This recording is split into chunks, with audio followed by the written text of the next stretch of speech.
কি বলো জানো তো, জীবনে শুধুমাত্র পাওয়ার নামই জীবন নয়, কখনো কখনো না পাওয়ার নামও জীবন।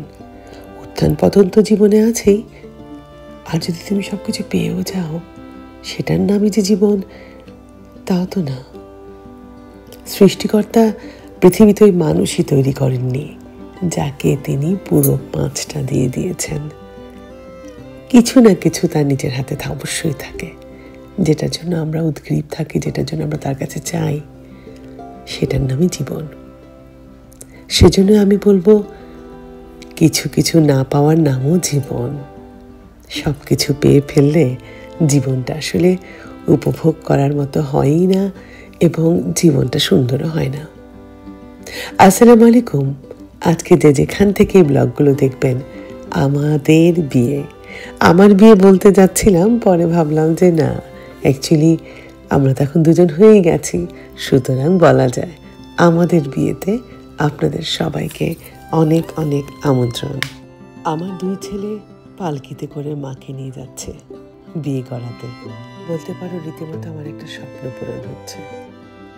দিনটাতে আমার এমনই মনে হয়েছিল, পুরোটা দিন জুড়ে কেমন যেন একটা ঘোরের মধ্যে ছিলাম।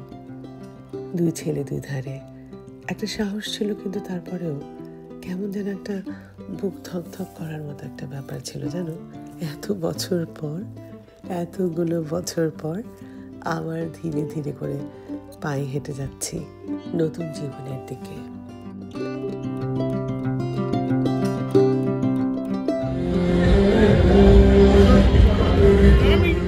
আনন্দের সাথে সবাই আমাদের বরণ করলো, মজা লাগছিল খুব।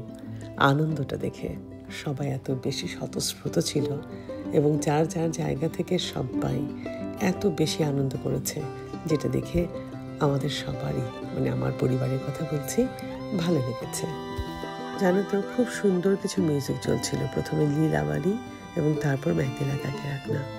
এত মজা লাগছিল, এত ভালো লাগছিল পুরো পরিবেশটা, কিন্তু ওই যে কপিরাইটের ভয়ে মিউজিকগুলো দেওয়া যাচ্ছে না।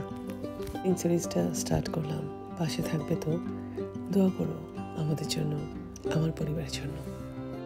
আল্লাহ হাফিজ। আসসালামু আলাইকুম। আমি লিপিকা।